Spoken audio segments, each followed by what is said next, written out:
respectfulness, responsibility, and compassion. These are just a few traits of a good character, and they are shared by children, teens, and young adults at school. Like field trips, like today, if Onatika was an ace in our class, I sat with her because that was a kind thing to do. On the street and in homes across Northern California. I have to clean the litter. I usually clean it 1 to 2 times a day, and I have to vacuum and feed them. When I wake up, when I get home from school, I wake up at 5:30.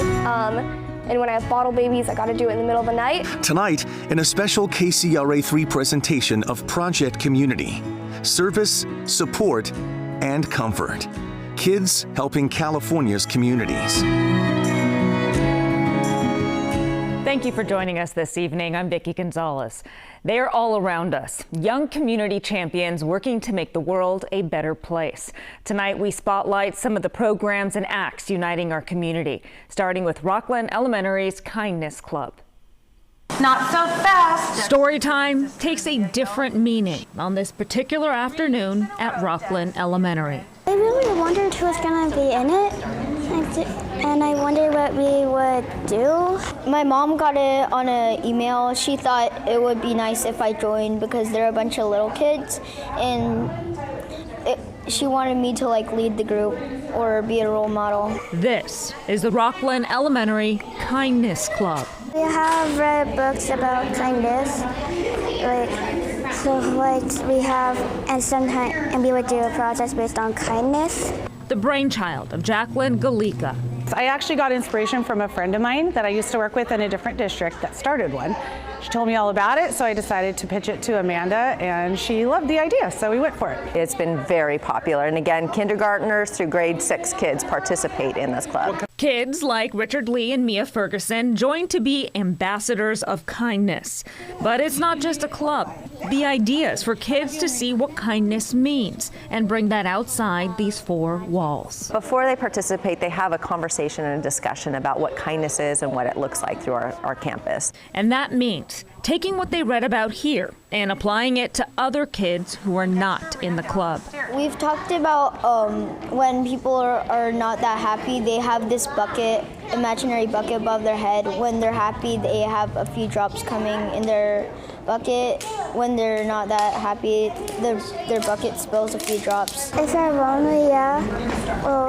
Well, like if they're staying by themselves on the bus, so like not morning and eat, like not like school bus to get home, like field trips. Like today, if Onatika was an ace in our class, I sat with her because that was a kind thing to do. We try to get specific, how to be kind to a friend, how to pick out a friend that looks sad and go ask if they're okay. If someone's lonely on the playground, go play with them, and just kind of give the kids the opportunity to express their feelings and tell us how they want to be kind and help others. These are lessons that apply to people beyond the school borders as well. So we're going to read the story and make holiday cards for senior citizens. The students take the materials at hand and apply their kindness lessons by making holiday cards for senior citizens in Rockland nursing homes. The kids meet every Friday, and this is only their 4th meeting, but the club is already full. I'm actually seeing an increase, so we have a 30 max. We have a little bit of a waiting list, but over the past 3 weeks, I've noticed the number's been going up because I think kids are talking about it and they're excited. Excited to take the lessons they've learned to their classmates and beyond. We want them to take this to their home and then again in the community at large as well. I think it's kind of a relevant topic. People are talking about it everywhere. Adults, kids, kindness, it really matters. Well, in just the 3 weeks the Kindness Club has been active, teachers say students are already practicing their new skills, proving big things come in small packages. Well, you see and hear them throughout the community. The Salvation Army bell ringers inviting you to join the season of giving. KCRA3's Teo Torres shows us how 3 Lodi children are taking that challenge to fill the kettle in an effort to bring housing and hope to those experiencing homelessness. The sounds of Salvation Army bell ringers usher in the holidays, a timeless tradition that welcomes all ages and faiths united in the season of giving.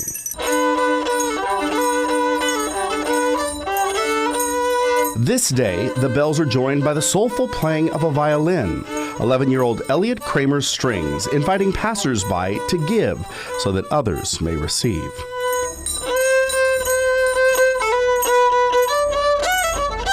This act of charity is a family affair, a mother, 2 sons, and a daughter celebrating the holidays in a meaningful way. Just kind of a family idea that was just like something that we thought would be a good thing to do for Lodi and all of our community. It's a contagious sense of joy and purpose, bringing smiles to shoppers' faces. And everyone's so smiley. Like everyone, it brings a lot of Christmas spirit. And donations into the kettle. To get them to stop and notice that there are people who live on the streets and need help, they need our help, is a huge step in the right direction to raising up our next generation who can make a difference in very small ways. Nancy Kramer and her husband homeschool their 3 children, Lucetta, Gideon, and Elliot. Life lessons are a big part of the curriculum. Just a wonderful volunteer opportunity, and the kids feel like it's a real tangible solution to the homelessness that we see all over Lodi. Homelessness is hard for anyone to ignore. The Kramer family knows the donations they collect helps the Salvation Army give shelter and hope to the most vulnerable community members. I would tell the kids, even if we can help one person have a warm night's sleep in the night, that makes it all worth it. When you see what the Lodi has around here, you just think it's not good, so you want to help with the problems. That's what we're doing right now. Music is such a good community builder, and I always tell the kids when they're practicing, it's not just for them to play music, it's to bring joy to other people and to spread happiness and music throughout our community.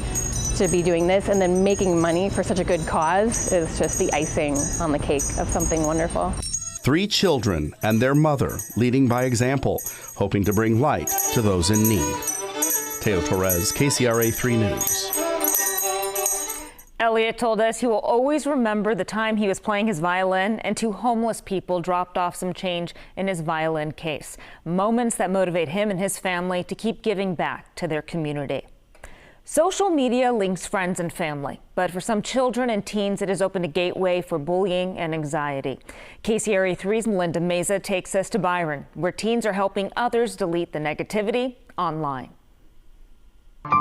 It's the worst feeling in the world to be made fun of, and especially if it's on a platform that everybody can see it. Emma Eaton is in 8th grade and knows all too well about cyberbullying. If somebody posts a picture and maybe it's not the most flattering, I'll see people commenting really mean things. Emma and her classmates have seen it firsthand. I had a friend and she posted a picture of one of my friends, and she was doing something fun and she made it look like it was inappropriate.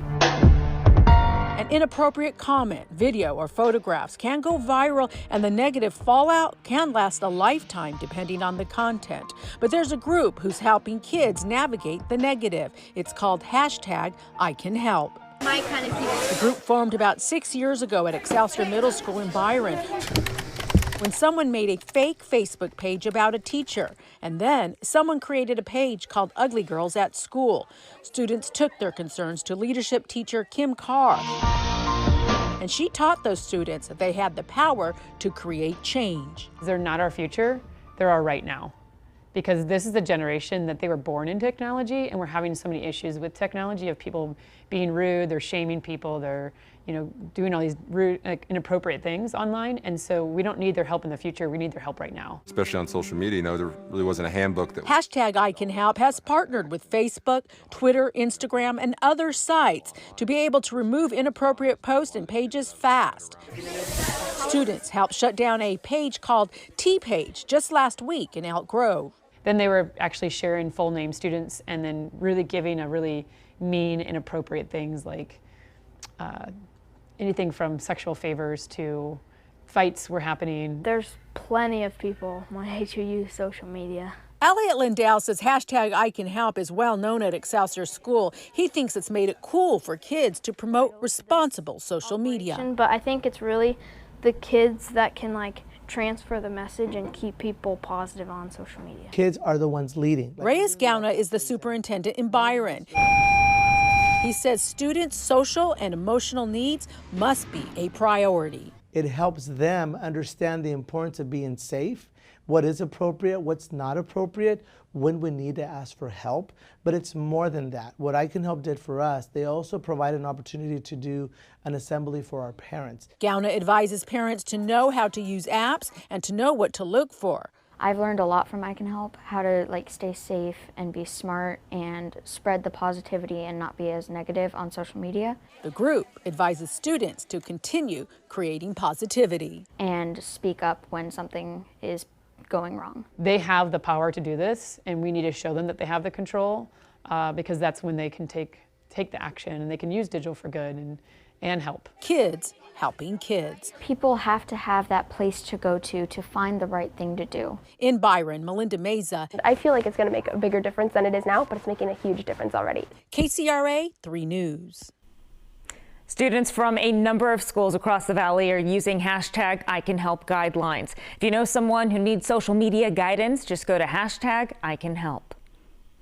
Up next, a preteen stepping up to watch over shelter kittens while they wait for their new homes. Oh, yeah. These kittens are vicious, but I love them. And later on, Sacramento high schoolers helping foster youth, families in need, and even their own fellow students. It was really overwhelming how much people wanted to contribute. Welcome back to Project Community. I'm Vicki Gonzalez. Finding homes for shelter animals is hard enough, but adopting them when they're newborns, particularly kittens, is impossible. As Lisa Gonzalez shows us, the Front Street Animal Shelter gets help bridging that gap from some very dedicated kids. Front Street Animal Shelter has seen a major turnaround in the past 7 years. This was a shelter that was actually only saving a little over 20% of the animals, and that's when we had a new director that came in. Many of the kittens that we come in are actually coming in little boxes, and they're days or weeks old. But saving those animals is hard. They cannot adopt these cats until they're old enough. Our shelter cares for over 3,000 underage kittens every single year. In order for kittens to be old enough to be adopted, they have to be at least 2 pounds and around 2 months old. There aren't nearly enough people at the shelter to care for all of the animals until they can be adopted. Oh, yeah. These kittens are vicious, but I love them. You're such a good girl. So they get help from kids, like 12-year-old Elizabeth Mark. 3 years ago, we adopted our kittens from here, and we didn't know about fostering. We didn't even know it was anything that happened until 5 months ago. I was researching on how I can help, and fostering came up, and it just sounded great. And it's a lot of responsibility. A responsibility even her mother wasn't sure she was ready for at first. I was a little hesitant because it's a lot of mess and smells, and I wasn't sure if she was going to be responsible enough to handle it, but she's done an amazing job. I have to clean the litter. I usually clean it 1 to 2 times a day, and I have to vacuum and feed them. When I wake up, when I get home from school, I wake up at 5:30. And when I have bottle babies, I got to do it in the middle of the night. The shelter gives them the food, the supplies, even medical help for kittens that are in distress. They actually have a mentor program, so if you have questions about health for the little kittens, you can get in touch with someone. So it's been a really, really positive experience and a learning experience for me and Elizabeth, really. Experience that Elizabeth has used to care for these 2 kittens, which she has named Uma and Spaghetti, at least until they're adopted. 2 of 7 kittens they fostered in just 5 months. And there were kittens that were harder to watch go than others. Our first kitten, Mavis, we got her and she was the runt of the litter, and she was a little under a pound at a month and a half old. And we got her and she just started to get worse and worse. And my brother and sister and I, we stayed up until 4 a.m. We gave her a little bit of chicken and a little bit of kitten milk. And we stayed up all night and she survived, and it was amazing. But we all got so attached to this little kitten. And a month later, when it was time for her to get adopted, there were a few tears from me. But all of it goes to the ultimate goal of saving the animals and helping the kids along the way. We've come from a shelter that was saving maybe 15 to 20% to now we're saving in the high 80 percentile. What's the best part? Seeing them go to their home. Seeing them, you get to raise them from tiny, tiny, tiny, and see them go to their home. It's great. That's my favorite part. Lisa Gonzalez, KCRA 3 News. Well, it's a little broken. 3,000 cats have gone through the foster program at Front Street Animal Shelter. There are now 2,000 volunteers to help get them healthy and old enough for adoption. Take a bunch of community-minded teens, empower them with support, and watch miracles happen. We are at Carmichael Elementary, and on Mondays we tutor kids in classes varying from grades 1 through 3. Straight ahead, solving today's problems and building on a future at the same time. It's something that definitely going on my resume. I mean, I just feel so much more prepared to go off to college and into life now that I've done 2 years of Kids Helping Kids. It isn't uncommon to hear about a nonprofit helping kids by tutoring or in classrooms. What is uncommon is when the nonprofit is staffed and completely run by kids too. KCRA 3's Galston Dart introduces us to Kids Helping Kids. All right, ready? So we can go ahead. Every week, high schoolers like Kelly Kepps and Melanie Armela come here Are there going to be 4 of you or 5 of you? to Carmichael Elementary. We are at Carmichael Elementary, and on Mondays we tutor kids in classes varying from grades 1 through 3. It's part of what their organization, Kids Helping Kids, does. Last year we worked with these as kindergartners, and I'm in the first grade classroom right now, and so we've seen them grow from kindergartners to first graders and learning and developing their reading skills, which is what we're working on with them right now. Kids Helping Kids is more than just a school group. This is a full-fledged nonprofit organization. It's headed by, run, and staffed entirely by high school students. And their CEO is senior Melanie Armela. I was in the organization last year as a junior at Del Campo, and then after a year of working with the program, I interviewed for the position with the executive director, the vice president, and the previous year's CEO. A long way from where the organization started just 8 years ago. It started basically with this girl that they found in the back of our Del Campo Park, and she was homeless. And Mr. Gordon, our advisor, he brought it to his AP government class. He brought it to their attention, you know, like this is happening, like what can we do to help this? And so it all really just kind of took off from there, and we were able to start this whole organization off of that. Since then, the group has been helping raise money to end child trafficking in India and is helping build a school in Nicaragua.